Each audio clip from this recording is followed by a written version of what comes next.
Assalamualaikum warahmatullahi wabarakatuh. Alhamdulillah kita bertemu lagi di ASC Channel.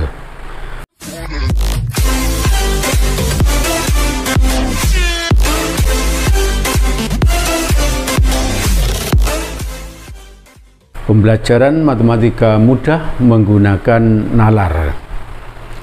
Matematika itu kalau kita belajarnya menggunakan logika, menggunakan nalar, di awal itu nampak agak susah gitu ya, di awal. Tapi nanti kalau kita sudah paham, selanjutnya matematika itu akan terasa mudah, ya akan terasa mudah.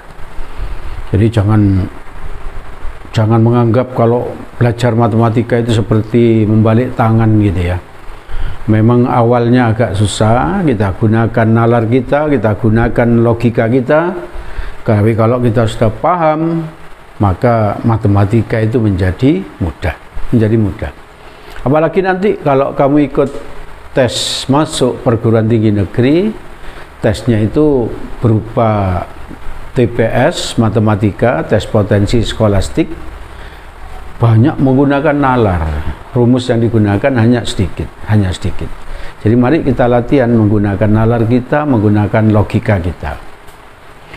Pagi ini saya akan membahas tentang fungsi komposisi. Sebetulnya babnya itu fungsi komposisi dan fungsi inverse. Tapi sebelum masuk ke situ, kita coba mengulang lagi tentang relasi dan fungsi. Masih ingat kapan kamu belajar relasi dan fungsi? Ya, ketika kelas 8 SMP, kelas 8 SMP. Baik, sebelum saya mulai, ini ada kalimat motivasi atau hikmah yang bisa saya sampaikan. Apa saja yang ada pada diri kita bisa dijadikan modal untuk sukses. Sering ini saya sampaikan. Apa saja yang ada pada diri kita ini kita jadikan modal untuk sukses. Salah satu contohnya gini loh. Kamu pernah lihat nggak aktor atau aktris ya yang jelek misalnya, atau yang bentuk tubuhnya tidak seperti orang normal, bahkan ada yang hitam gitu. Itu kalau menurut logika kita, mereka yang punya kelemahan-kelemahan kayak tadi itu yang saya sampaikan itu kan tidak mungkin jadi aktor atau aktris, ya toh? Kenapa? Karena kalau aktor itu kan biasanya ganteng, biasanya cantik, tubuhnya hebat, bagus itu. Tetapi ada di antara mereka itu justru apa? Tidak ganteng, hitam, jelek gitu. Bahkan apa? Ada yang tubuhnya tidak seperti orang normal gitu. Tapi mereka sukses. Mengapa? Karena mereka itu memanfaatkan itu. Apa yang ada pada dirinya bukan untuk diminderi, ya, bukan minder, bukan malu, tapi apa? Itu mereka manfaatkan agar menjadi terkenal. Gitu. Agar menjadi terkenal. Ya. Orang yang beda dengan yang lain itu kan gampang terkenal. Gitu. Tergantung kita memanagenya, gitu. Kalau kita manage dengan positif, maka itu bisa jadi terkenal yang positif, gitu. Terkenal yang positif. Jadi apapun yang ada pada diri ini jadikan apa? Motivasi, jadikan modal untuk sukses. Oke ya, jangan minder, jangan bangga, tapi apa? Berpikir positif, semua yang ada pada diri ini dijadikan modal. Oke ya. Dicamkan, ya, direnungkan, lalu diaplikasikan dalam kehidupan sehari-hari. Oke. Tentang relasi dan fungsi, pengertian relasi itu, coba perhatikan itu, ada gambar berapa orang itu, 4 ya. Itu yang pertama Bima, ada kalimat di situ, saya suka sepak bola dan tenis. Lalu Ricky, di atasnya ada kalimat, saya suka renang dan sepak bola. Lalu itu Eni, dia bilang apa? Saya suka renang dan tenis. Lalu yang satunya lagi itu dia bilang saya suka tenis. Maka dari gambar itu kita bisa membuat dua buah himpunan. Nah ini di berikutnya itu. Yang pertama himpunan anak. Himpunan anak saya beri nama himpunan A. Itu anggotanya. Kalau himpunan ditulis dengan kurung kurawal kayak gitu ya. Anaknya bernama Bima, Diana, Ricky, dan Eni ya. Lalu yang kedua himpunan olahraga. Himpunan olahraganya kita beri nama himpunan B. Anggotanya adalah renang, sepak bola, dan tenis. Jadi yang pertama itu himpunan anak, nama anak, dan yang kedua himpunan nama cabang olahraga. Maka itu berarti apa? Cara menyatakan himpunan. Maka relasi dinyatakan dengan tadi itu, dengan gambar tadi itu, atau dengan ini yang biasa, yang umum dipakai adalah menggunakan diagram panah, diagram Venn. Itu yang A kita tulis nama anak tadi, Bima, Diana, Ricky, dan Eni. Lalu yang B kita tulis apa itu? Renang, sepak bola, tenis. Dari gambar yang awal tadi kita bisa memberi panah itu. Itu namanya diagram panah ya, atau diagram panah. Berarti Bima sukanya apa? Renang dan sepak bola. Itu ada panahnya, ada dua itu. Dari Bima itu ada dua panah menuju renang dan sepak bola. Lalu dari Diana ada dua panah juga menuju renang dan tenis. Lalu dari Ricky ada renang menuju ke sepak bola dan tenis. Sedangkan dari Eni ada satu saja, yaitu Eni hanya suka apa? Tenis. Itu namanya apa? Relasi dari A dan B, yaitu apa? Kesukaan anak terhadap apa? Terhadap cabang olahraga. Maka kita katakan apa? Relasi dari himpunan A ke himpunan B adalah pemasangan anggota himpunan A ke anggota himpunan B dengan syarat tertentu. Syaratnya apa tadi? Menyukai olahraga apa? Itu syaratnya berarti. Jadi itu yang pertama. Terus kalau untuk fungsi sama aja, relasi itu ada diantaranya yang disebut fungsi. Ya. Jadi kalau fungsi itu pasti relasi, kalau relasi ada yang fungsi, ada yang bukan fungsi. Jadi relasi lebih umum ya. Contohnya begini aja biar anu. Diketahui dua buah himpunan berikut. Himpunan ibu kota negara A. Misalnya diketahui apa? Anggotanya A Jakarta, Manila, London, Kairo. Itu anggota A digambarkan di kiri itu. Jakarta, Manila, London, dan Kairo. Lalu himpunan nama negara B, Thailand, Filipina, Mesir, Jepang, Indonesia, Inggris. Nah itu kalau digambarkan pada diagram Venn itu yang B yang kanan, Thailand, Filipina, Mesir, Jepang, Indonesia, dan Inggris. Nah, satu negara itu kan pasti punya satu ibu kota. Nggak ada satu negara yang punya dua ibu kota, kan nggak ada. Maka itu Jakarta itu adalah ibu kotanya Indonesia. Nggak mungkin Jakarta juga ibu kotanya Inggris, kan salah. Iya toh? Lalu itu Manila ibu kotanya Filipina. Nggak mungkin ke Thailand, ya toh? Lalu London ibu kotanya apa? Inggris. Lalu Kairo ibu kotanya apa? Mesir. Maka dari gambar di samping itu, yang pertama yang bisa kita catat apa? Setiap kota pasti terletak di sebuah negara. Artinya apa? Setiap anggota A pasti punya satu kawan di B.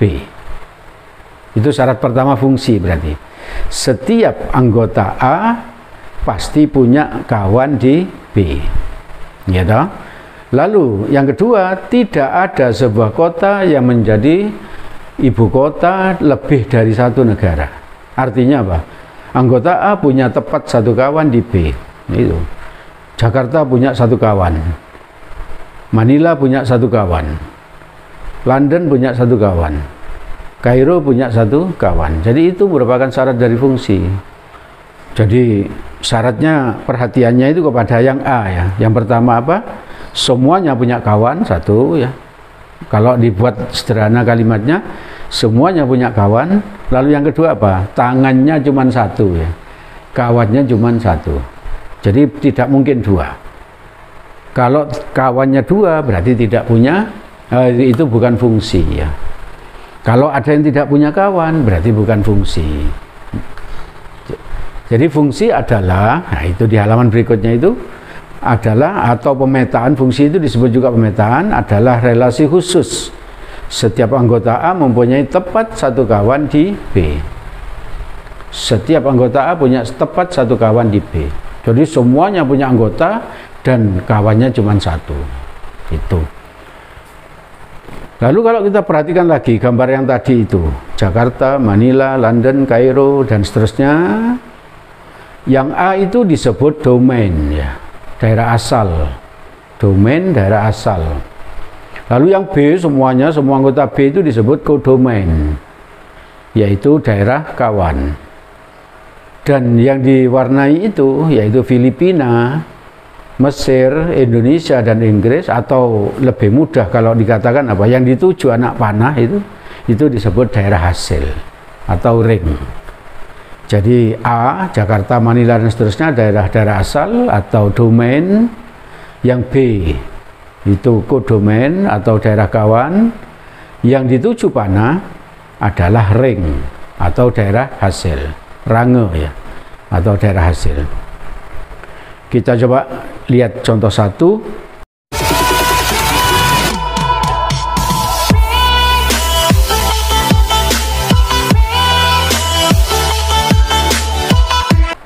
Tentukan daerah asal, domain, daerah kawan, kodomain, dan daerah hasil, range dari grafik fungsi berikut. Itu yang A dan B. Ini gambarnya, ini A, ini B. Kalau dikatakan begini, fungsinya itu apa? Y sama dengan Fx, berarti X-nya ini adalah apa? Domain. Berarti apa? Atau daerah A, asal. Sedangkan Y-nya ini adalah apa? Kodomain. Itu kalau yang mudah itu begini. Ya, kalau yang mudah mengingatnya, ya. Yang dituju panah berarti nanti daerah hasil. Berarti dari sini langsung apa? Ya, nah, semuanya, semua X real, langsung begitu jawabnya. Semua X real. Itu domainnya. Yang B juga sama, ini X-nya ini kan semuanya, ini terus ke sini, terus ke sini. Kalau kodomain daerah hasil, daerah kawannya itu sini, ke sana gitu ya. Semuanya yang bisa dituju, semuanya, berarti semua Y, ya. Semua Y real, ya. Kalau range itu memakai rumus gini. Y minimum, ya, Y minimum lebih kecil dari Y lebih kecil dari Y maksimum. Nah, ini yang perlu diingat. Y minimumnya mana? Ini loh, grafik ini kan terus ke sana. Berarti nggak pernah berhenti, terus ke bawah. Berarti minimumnya berapa? Min tak hingga, ya. Min tak hingga. Y yang di tengah ini diganti dengan range, ya, daerah hasil. Lebih kecil, Y maksimumnya berapa? Ini loh maksimumnya ini. Berapa ini Y maksimumnya? Ini adalah Y maksimum. Berarti 7. Berarti di sini tuh 7. Ini sudah selesai. Domainnya adalah semua di X real, kodomainnya semua Y real, ringnya daerah hasilnya minta hingga itu ke bawah sana terus, ya. Ring daerah hasil lebih kecil dari 7, Y maksimum ini 7. Ya. Kalau yang B coba kita lihat, ini kurvanya menghadap bawah, nah ini kurvanya menghadap atas. Sama aja, domainnya apa? Semua X real, ya. Semua X real. Jadi ini semua X ini semua bisa menjadi domain daerah asal. Kenapa? Ini kalau diteruskan kan sana melebar, ini ke sana melebar ini. Domainnya sama, yaitu semua apa? Y real, ya. Ringnya seperti ini tetap Y minimum. Y minimumnya mana ini? Minimum ini. Ini Y minimum. Berapa itu? Min 1. Berarti min 1 ini Y minimum, ya. Lebih kecil dari ring daerah hasil, lebih kecil dari maksimum. Maksimumnya berapa? Ayo, Anda tahu? Mana? Ini kan terus ke sana. Berarti sampai tak hingga, ya. Berarti di sini tak hingga. Harusnya ada tanda plus gitu, tapi kalau plus biasanya nggak ditulis. Kalau ini terus, dan ini minta hingga. Jadi kalau ke bawah terus minta hingga, kalau ke atas plus tak hingga. Tapi plus tak hingga biasanya tidak ditulis. Jadi ini tidak sulit, ini hanya mengingat yang sudah diajarkan di SMP dulu.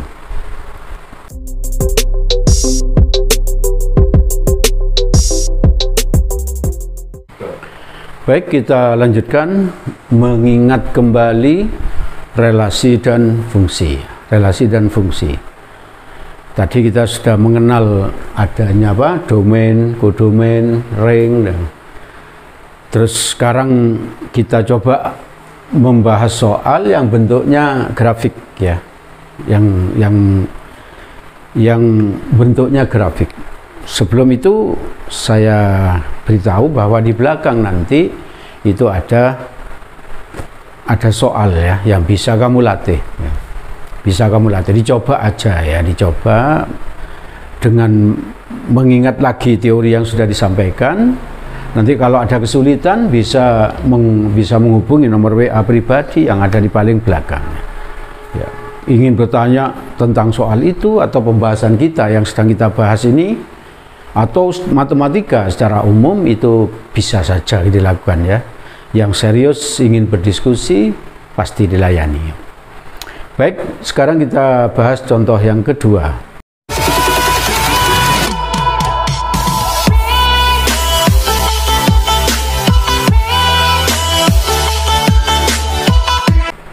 Di antara relasi yang dinyatakan dengan grafik berikut ini, manakah yang merupakan fungsi Y sama dengan Fx? Nah, tadi saya beritahu bahwa kalau Y sama dengan Fx itu, yang fungsi itu apa? Kalau X punya satu tangan, gitu. Itu berarti apa? Itu fungsi. Kalau X itu punya dua tangan, berarti bukan fungsi. Ya. Itu yang paling mudah untuk mengingat. Nah, kalau diingatkan lagi mana yang fungsi, mana yang bukan fungsi, seperti gambar itu. Nah, itu kamu perhatikan itu. Gambar yang paling kiri itu adalah fungsi. Kenapa? Kamu lihat yang hijau itu, semuanya punya satu tangan. Ya toh, semuanya punya satu tangan. A punya satu tangan, B punya satu tangan, C punya satu tangan. Berarti itu fungsi. Yang B itu fungsi. Kenapa? Karena yang hijau itu juga punya satu tangan semua. Ya toh. Sedangkan yang paling kanan itu bukan fungsi. Kenapa? Karena di Q itu punya dua tangan. Ya toh, Q-nya menuju Y dan Q-nya menuju Z. Maka itu bukan fungsi. Itu kalau ingin mudah ya. Yang punya satu tangan adalah fungsi, yang punya dua tangan adalah bukan fungsi. Nah, sekarang kalau kita bahas soal ini, kita lihat ini. Kita tetapkan ini aja, ini X di sini ya. X. Jadi kalau Y sama dengan Fx, X-nya dulu kita tetapkan. Ya, X-nya dulu kita tetapkan. Berarti ini tarik ke sana, serot. Di sini ada ke sana, tarik ke sana. Ini kita beri nama Y1. Ini X1, misalnya ya. Apakah ada lagi tangannya? Ada, ini ternyata. Serot. Serut. Nah, ini berarti namakan apa? Y2. Berarti 1X punya dua tangan. Berarti ini bukan fungsi gitu. Mudah ya. Sangat mudah ini. Relasi fungsi itu mudah. Yang penting dipahami dengan mudah, dengan kalimat sederhana, maka pasti mudah. Jadi paham ya, bahkan ini kalau bukan fungsi. Kenapa? Karena 1X punya dua tangan, ini satu, ini ya satunya dua. Coba kamu lihat yang ini, yang B ini. Kalau kita tetapkan ini X1 misalnya, ini tarik ke sana, terus tarik ke sana, ada lagi tangannya? Nggak ada. Ini kalau diteruskan ke sana, nggak ada. Iya toh? Melewati ini sudah, nggak ada. Kalau ke bawah juga nggak ada. Iya toh? Maka ini apa? Y sama dengan Fx di sini adalah apa? Fungsi. Ini buktinya ini. Kalau ditetapkan lagi, ini X2 misalnya, X2, ini Y1. Tarik ke sana, maka ini cuma satu. Gitu. Y2. Gitu. Jadi satu tangan punya apa? Punya punya dua apa? Punya satu tangan, setiap X punya satu tangan di Y. Ya, terus punya satu teman di Y. Maka ini disebut apa? Fungsi. Sedangkan yang ini, yang terakhir ini, yang C. Ini tetapkan aja ini X1. Tarik ke sana. Ini ke temannya ini, Y1. Ini lebih mudah ini lihatnya, seret. Ini ke sana, Y2 misalnya. Kebalik boleh nih, Y1, Y2 boleh, terserah ya. Yang pasti apa? Satu X punya dua tangan. Ya. Berarti ini bukan fungsi, bukan fungsi. Paham ya? Cara mengingat fungsinya seperti itu. Ini kita mengingat lagi apa yang pernah kita pelajari sebelumnya ya. Sebelumnya. Ada yang bertanya mungkin tentang ini?